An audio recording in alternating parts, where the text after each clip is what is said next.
Avertissement. Ce podcast inclut du contenu généré ou enrichi à l'aide d'outils d'intelligence artificielle. Les informations partagées sont fournies à titre strictement informatif et ne constituent ni des conseils financiers, ni des conseils d'investissement, ni des conseils juridiques. Nous vous recommandons vivement de vérifier ces informations de manière indépendante et de consulter des professionnels qualifiés avant toute prise de décision. Bienvenue. Luxembourg Funcast en français. Bonjour. Aujourd'hui, on se penche sur un sujet complexe mais essentiel. La gouvernance d'entreprise ici, au Luxembourg. C'est un vrai défi pour les dirigeants, n'est-ce pas? On a l'harmonisation européenne, la substance économique post-Open Lux, l'intégration ESG et puis maintenant DORA pour le numérique. Comment maintenir le cap en restant à la fois efficace et bien sûr conforme? Pour y voir plus clair, on va s'appuyer sur des analyses récentes du cadre réglementaire. On va surtout s'arrêter sur, disons, 3 points chauds. Ce fameux principe de proportionnalité, le rôle un peu revisité du Chief Risk Officer, le CRO, et puis cette petite révolution qu'est DORA. Oui, tout à fait. Pour comprendre où on en est, il faut peut-être revenir un peu en arrière, aux fondations posées vers 2012, avec la circulaire CSSF 12552. Elle a vraiment établi les bases. L'administration centrale ici, au Luxembourg, une gouvernance interne saine, le principe bien connu des 4 yeux pour la direction, et bien sûr la responsabilité ultime qui incombe au conseil d'administration. D'accord, ça c'était le point de départ. Exactement. Mais il y a eu une évolution marquante en 2021, spécifiquement pour les sociétés d'investissement, avec la circulaire CSSF 20758. Là, on change un peu de paradigme, on passe à une approche beaucoup plus axée sur le risque. La portée est adaptée en fonction de la taille, de la complexité de l'entité, et on voit des nouveautés, comme par exemple l'exigence d'administrateurs indépendants dans certains cas, et déjà une intégration des critères ESG. Et alors, ce principe de proportionnalité, dont on parle beaucoup, ce n'est pas juste une façon de faire moins, si je comprends bien. Ah non, absolument pas. C'est une erreur fréquente. La proportionnalité, ce n'est pas du tout une exemption. C'est, une exigence d'auto-évaluation rigoureuse. Une société peut adapter ses contrôles, oui, mais elle doit pouvoir prouver, document à l'appui, pourquoi son approche est pertinente, adéquate et justement proportionnée. Et tout ça, c'est sous le regard de la CSF, bien entendu. Il faut justifier ses choix, voilà. C'est très clair. Parlons un peu de l'organisation interne, de l'équipe de gouvernance. Au sommet, on a le conseil d'administration.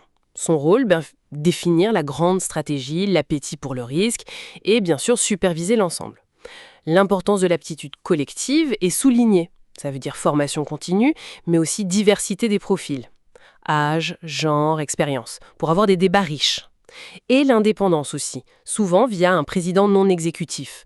Les comités, comme le comité d'audit, jouent un rôle consultatif clé également. Tout à fait.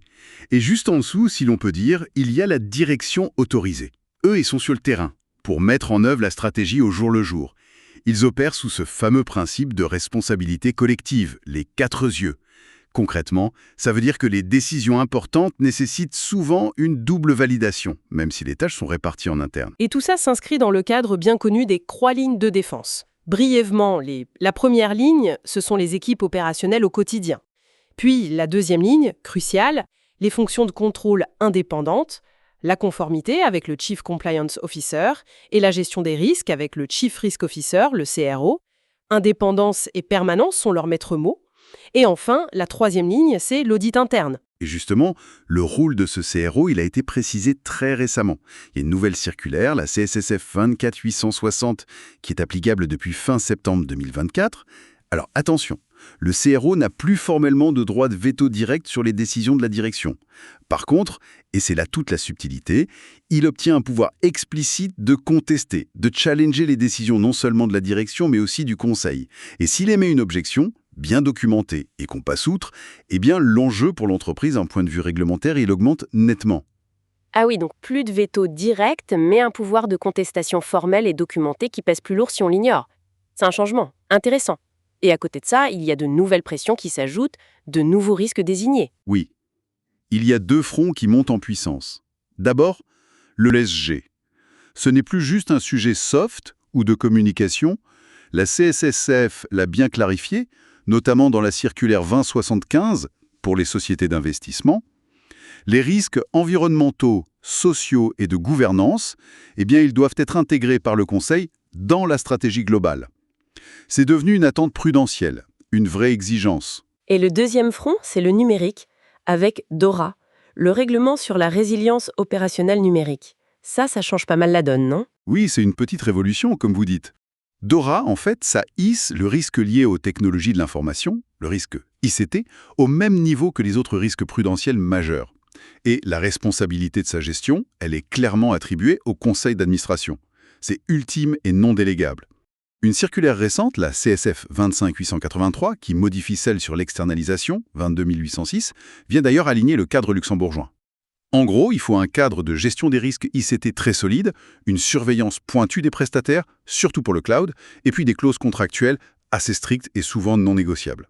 J'imagine que ça a des conséquences très pratiques, par exemple quand on négocie les contrats avec les fournisseurs IT ou cloud. Exactement. La conformité DORA, maintenant, elle prend souvent le pas sur les aspects purement commerciaux dans les négociations. Il y a des clauses qui deviennent quasiment incontournables. Les droits d'accès et d'audit très larges pour l'entreprise, ses auditeurs, le régulateur, la sécurité des données, le respect du secret professionnel, des plans de continuité d'activité robustes et une stratégie de sortie, une exit stratégie qui soit claire et avec un préavis suffisant. Ça change la donne. Et ça change aussi la façon dont les administrateurs de société ou les prestateurs de services justifient leur valeur ajoutée. On s'éloigne d'une tarification basée uniquement sur le volume administratif. On va plutôt vers une justification par la valeur. Le conseil stratégique apporté, la robustesse du cadre de gouvernance mis en place, et finalement, la réduction effective du risque pour les clients et leurs dirigeants. Donc si on essaie de résumer, on a un environnement réglementaire qui, clairement, se densifie, devient plus exigeant. Le jugement documenté est absolument clé, que ce soit pour la proportionnalité ou via ce nouveau rôle du CRO. Et les risques ESG et numériques, ils sont maintenant au cœur de la machine. L'administration de société, finalement, ça devient de plus en plus un partenaire stratégique. C'est exactement ça. L'excellence en gouvernance aujourd'hui, ce n'est plus seulement être réactif et cocher les cases. C'est développer une sorte d'intelligence réglementaire proactive. C'est maîtriser finement cette notion de proportionnalité et intégrer intelligemment ces nouveaux risques ESG et DORA de la stratégie. Alors la question qui se pose peut-être pour la suite, c'est comment on fait pour transformer cette fonction de gouvernance, qui est parfois vue, un peu injustement, comme un simple centre de coût, en un véritable levier de performance, en un atout stratégique pour l'entreprise. Une excellente question pour conclure notre discussion. Avertissement final. Ce podcast inclut du contenu généré ou enrichi à l'aide d'outils d'intelligence artificielle. Les informations partagées sont fournies à titre strictement informatif et ne constituent ni des conseils financiers, ni des conseils d'investissement, ni des conseils juridiques. Nous vous recommandons vivement de vérifier ces informations de manière indépendante et de consulter des professionnels qualifiés avant toute prise de décision. Conclusion. Pensez à liker et à vous abonner. Le Luxembourg Funcast en version française.